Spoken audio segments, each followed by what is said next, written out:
আমার নাম হচ্ছে মোহাম্মদ আখতারুজ্জামান জনি। পেশাগত আমি একজন বাংলাদেশ চলচ্চিত্রের একজন আর্ট ডিরেক্টর।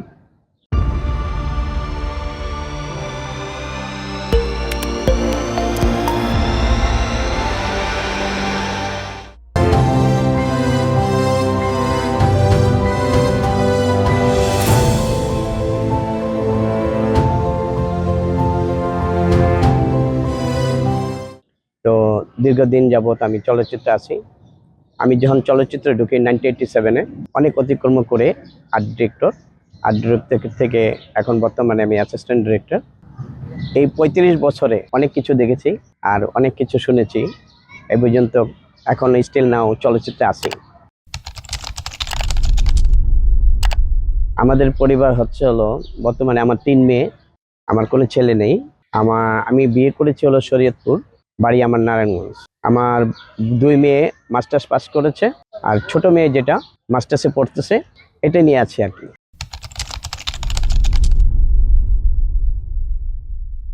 লেখাপড়ার পাশাপাশি অনেকে আগ্রহ ছিল, আর এই আগ্রহটা বেশিরভাগ হয়েছে আমার মামার জন্য।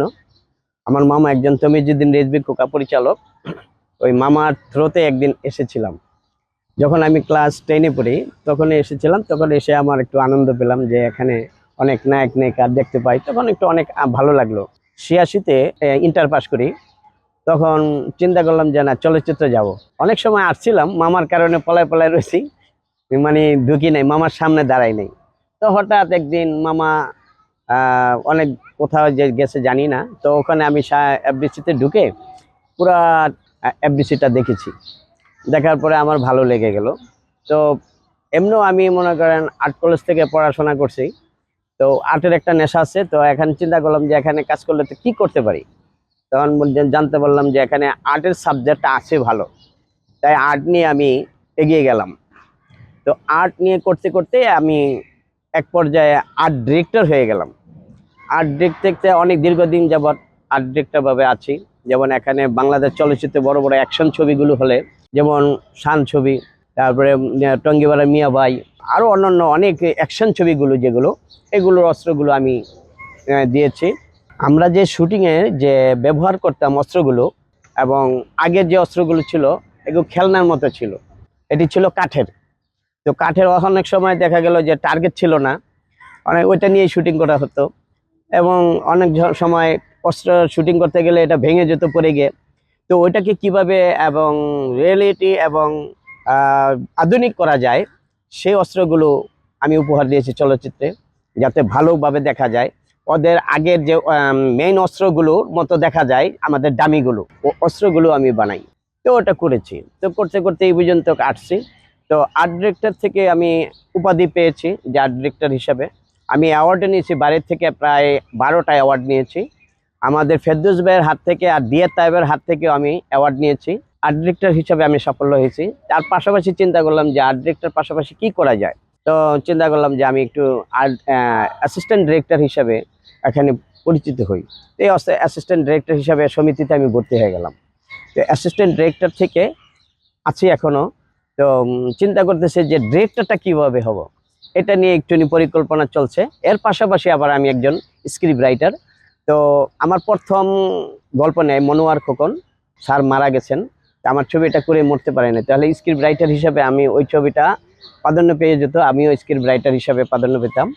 তো এখন বর্তমানে আমি যেগুলো ছবি, আমার নিজের ছবি আমি একটা ধরতে যাচ্ছি, সেই ছবিটার স্ক্রিপ্ট রাইটার আমি। তো আমি ছবির নাম দিয়েছি ফেসবুক লাভ। তো এটাও আমি মনে করেন চেষ্টা করতেছি, অ্যাসিস্ট্যান্ট ডিরেক্টর আছি। তো এখন কিভাবে ডিরেক্টর হওয়া যায়। তো আমাদের শ্রদ্ধেয় বড় ভাই তারেক শিকদার চাষি ভাইয়ের অ্যাসিস্ট্যান্ট ছিলেন, তার সাথে যৌথভাবে একটা ছবি বানানোর জন্য উদ্যোগ নিচ্ছি।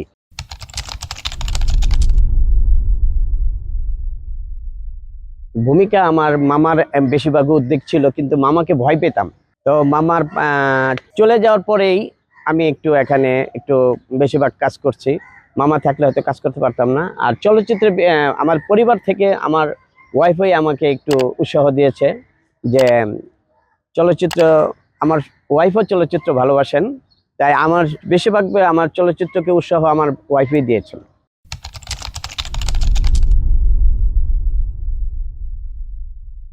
ওটা তেমন ছিল না।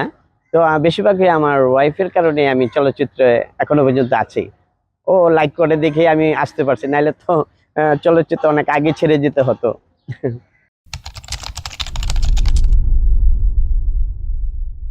আমি 1987-এ যখন চলচ্চিত্রে ঢুকি, তখন আমি আমাদের নারায়ণগঞ্জের রোডের ওই পারেই এখানে আর্ট ডিরেক্টর একটা অফিস ছিলেন। তো অফিসে আমি তখন আসা যাওয়া করি। তো ওখান থেকেই চিন্তা করলাম যে এখানে ভালো কাজ হয়, আমিও তো এইগুলো কাজ জানি। আমি আগে তো আর্ট স্কুলে যখন পড়াশোনা করছি, আর্ট কলেজে, তখনই আমার এগুলো যেমন মাটি দিয়ে বানানো, কাঠ দিয়ে তৈরি করা, আমরা অনেক কিছু শিখি আর্ট কলেজ থেকে। তো এখানে আইসা পাইলাম যে হ্যাঁ, এদের তো আমার যে কাজগুলো আমি জানি তো এখানেই আছে, তাদের সাথে একটু শেয়ার করলাম। তখন শেয়ার করতে তারা বলল যে ঠিক আছে ভাই, আপনি যেহেতু কাজ জানেন তাহলে আমাদেরকে সাথে কাজ করেন। তো তাদের সাথে কাজ করতে করতে এক পর্যায়ে মনে করেন ভালোই, আমি যেটা জানতাম না সেটাও শিখেছি এখান থেকে। হুম। তো এই পর্যন্ত মনে করেন ভালোই কাজ শিখে অনেক ছবিতেই আমি অনেক কিছু উপহার দিয়েছি। আমার প্রিয় তারকা চলচ্চিত্রের মধ্যে আমার ভালো লাগতো শাবনূরকে।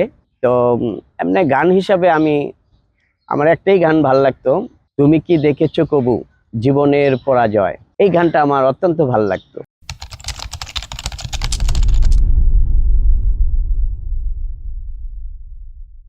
90 সালে আমাদের যখন প্রচুর পরিমাণ কাজ থাকতো, তো অনেক সময় কাজ করতে করতে খাবারের টাইমটাও থাকতো না।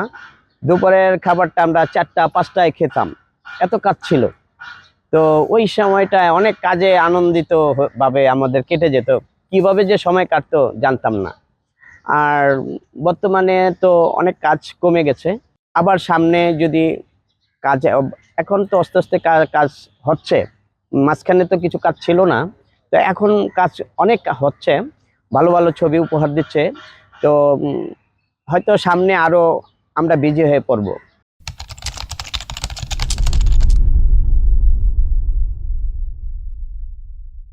না, এরকম কোনো ফাইট করতে হয়নি।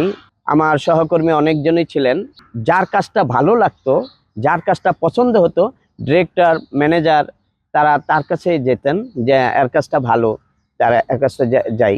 তখন বেশিরভাগ আমার কাছেই আসতেন।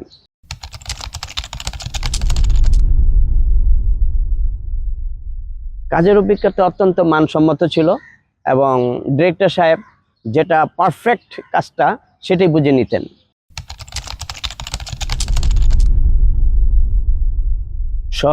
আমাদের সহকর্মী যেগুলো ছিলেন অত্যন্ত ভালো ছিল, এবং একে অপরকে সহযোগিতা করত, এবং জিজ্ঞাসা করত আসল বিষয় কি, আসল বিষয় অনেক কিছু বিষয়। তারা তো এখন নেই, কিছু কিছু আমার সহকর্মী মারা গেছেন, প্রায় 4-5 জন মারা গেছেন। তো ওর জন্য আমার দুঃখ হয় যে ওরা অতি সহজে চলে গেলেন।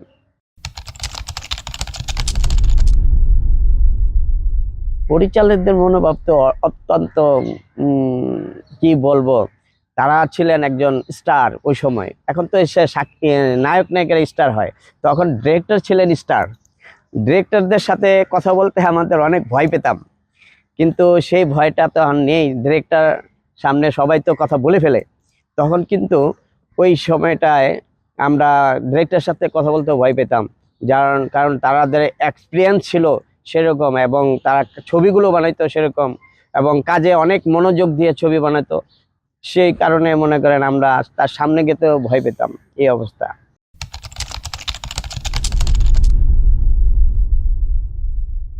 অভিনেতা অভিনেত্রী অত্যন্ত ভালো ছিল, একে অপরকে হাসাহাসির কত কথা ভালো লাগতো। আর এখন তো সেই দিনগুলো পাচ্ছি না। একে অপরকে দেখতো, খাওয়াইতো, বুঝতো, অনেক কিছু ছিল।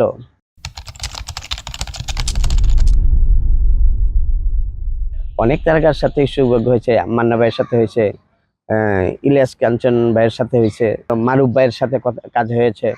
তো অনেকজনের সাথে কাজ হয়েছে, এমনকি বাদ যাবে তা মনে করি না, সবার সাথে হয়েছে আমার। আমার একটা স্মরণীয় আছে, যেটা বললেই না হয়। সেটা হচ্ছিল মান্না ভাইয়ের সাথে আমার কাজ ছিল যে অনেকগুলো আমি ডামি তৈরি করেছি। তো দুইটা ডামি, দুইটা হাত কেটে ফেলবে। তো হাত কাটা নিয়ে দুইটা হাত ইমার্জেন্সি বানাই দিতে হবে।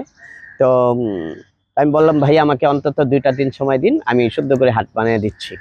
ঠিক আছে, তোমাকে 2 দিনের সময় দিয়ে হলো, এই 2 দিনের মধ্যে আমাকে দিবা, আমি আমার টেক করতে হবে। আমি বলছি ঠিক আছে ভাইয়া। তখন নিয়ে আসছিলাম। তো ওই ছবিটা সম্ভবত শান্তকুনো মাস্তান হবে।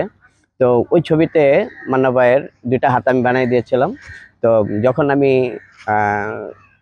স্মরণীয় হচ্ছিল এইটাই, যখন আমি তার কিছু টাকা পানাছিলাম, তখন টাকাটা আনতে গিয়ে দেখলাম যে মান্না ভাই একজনের সাথে উচ্চ স্বরে কথা বলতেছে। তো উচ্চ স্বরে যখন কথা বলতেছে, এই ভয়ে আমি তার কাছে আর টাকা চেতে চাইনি। তখন চিন্তা করলাম না, এখন আর যাওয়া যাবে না, এখন ভাই অনেক উত্তেজিত, পড়ে যাব। এটাই আমার অত্যন্ত একটা স্মরণীয় ঘটনা।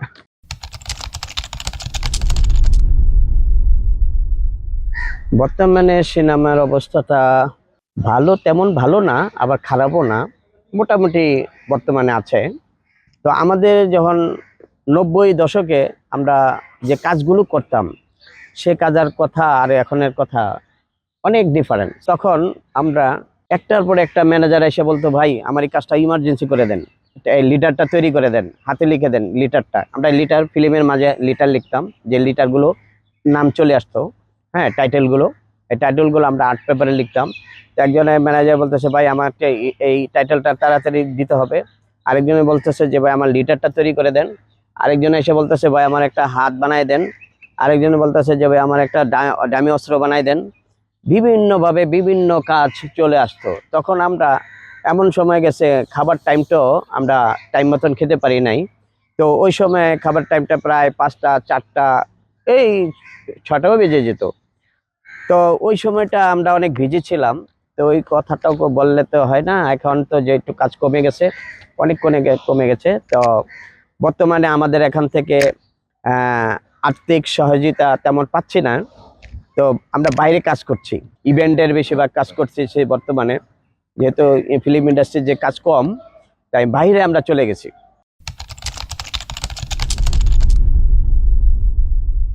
এখান থেকে উপার্জনটা হচ্ছিল হয়তো মাসে আমার বর্তমানে 15, 20, 30, 25-এর মতো আসে, এর বেশি আসে না। আবার কোনো অনেক সময় দেখা গেল 5,000 হইতে অনেক কষ্ট হয়। তাই আমরা বাইরে অনেক কাজ করি। বাইরে যে কাজ করে গিয়ে আমাদের যে টাকাটা আসে, তো ওটা দিয়ে আমাদের ফ্যামিলি ইনশাল্লাহ চলে যায়।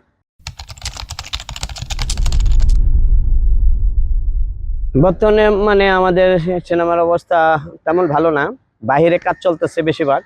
আগে তো চলচ্চিত্রের মধ্যে 3-4টা ছবি একসাথে চলতো, তো একটার একটা কাজ আমরা পেতাম। এখন তো বেশিরভাগ কাজ পড়ছে হলো বাহিরে, আউট লোকেশনে কাজ চলতেছে বেশি, তাই আমাদের কাজটা একটু কম। বর্তমানে আমার আশা হচ্ছে হলো আমি একজন ডিরেক্টর হব। তো একটা মুভি নিয়ে একটু দৌড়াদৌড়ি করতেছি।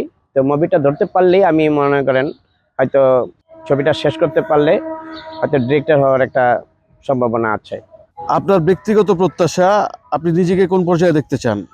আমার যে চাওয়া এবং আশা, সেটা আমি অনেক চেষ্টা করতেছি যে কিভাবে আমার চাহিদাটা, আমার চাওয়াটা মেটাতে পারি। তো সামনে অনেক কষ্ট করতেছি এবং ভালো একটা গল্প, এই গল্প নিয়ে একটু নিয়ে দৌড়াদৌড়ি করে আমরা গল্পটা কিভাবে ভালো করে ছবিটা বানানো যায় এবং দর্শককে উপহার দেওয়া যায়। সিনেমা হচ্ছে হলো আমাদের যদি আগের মতো ভালো গল্প নিয়ে এবং ভালো আর্টিস্ট নিয়ে তারা যদি ছবি তৈরি করেন, তো অবশ্যই ইনশাল্লাহ দর্শক আবার হলে চলে আসবে। দর্শক চায় একটা ভালো গল্প, ভালো ছবি এবং ভালো আর্টিস্ট তাদেরকে বিনোদন দিতে পারে। যদি বিনোদন দিতে পারে অবশ্যই দর্শক আবার আগের মতো ফিরে আসবে হলে। তো আমরা চাই যে সামনে যে ছবিগুলো করতেছেন আমাদের শ্রদ্ধেয় ভাইয়েরা এবং ডিরেক্টর সাহেবেরা, তো এরা ভালোই করবেন।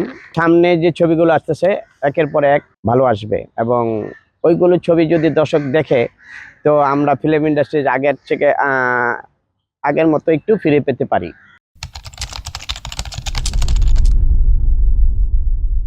আমি চাই জনগণ যে সামনে যে ছবিগুলো আসছে, তো ছবিগুলো অত্যন্ত ভালো ছবি এবং ভালো গল্প এবং ভালো আর্টিস্ট নিয়ে ছবিগুলো করতেছে। তো জনগণ যদি হলে গিয়ে ছবিটা দেখে, তারা বিচার করতে পারবে যে মাঝখানে যে গল্পগুলো আর এখনের গল্পগুলো অত্যন্ত তফাৎ। তাই দর্শক হলে গিয়ে যদি ছবি দেখে, তারা আগের মতো ফিল পাবে, এবং ছবি দেখে যদি ফিল পায়, তো দর্শক একজন আরেকজনকে উৎসাহ দেবে যে ছবিটা আমি দেখে ভালো লাগছে এবং আপনিও গিয়ে দেখতে পারেন। তো দর্শকদের বলবো যে আপনারা ছবি দেখেন, ছবি না দেখলে আপনারা বিচার করতে পারবেন না ভালো মন্দ, এবং ছবি দেখতে হবে। ছবি দেখলে আপনি বিচার করতে পারবেন এই ছবিটা ভালো হয়েছে, এই ছবিটা খারাপ হয়েছে। আর আপনি যদি ছবিই না দেখেন, তাহলে আপনি বিচার কি করেন? মানুষের কথা শুনেন তো বিচার করলে হবে না। তো আমাদের ছবি দেখতে হবে। যদি দর্শক ছবি দেখে, ছবি দেখে বিচার করবে। এবং আমরা চাবো যে দর্শক অন্তত হলে আসেন, হলে এসে ছবি দেখেন, ছবি দেখে আপনারা বিবেচনা করেন, ভালো মন্দ বলেন, আমাদের উৎসাহ দেন কিভাবে আমরা আরো ভালো করতে পারি ছবি। এইভাবে যদি আপনারা আসে আমাদের উৎসাহ দেন, তাহলে আমি মনে করব যে আমরা আগের মতো একটু ফিরে পেতে পারি। তাই দর্শক ভাইদেরা অনুরোধ করছি, আপনারা ছবি দেখেন, অন্তত ছবি দেখে একটু বিচার করেন, আমাদেরকে ভালো রাখার সুব্যবস্থা করে দেন। তো এই বলে আমি বিদায় নিচ্ছি। ভালো থাকবেন। খোদা হাফেজ।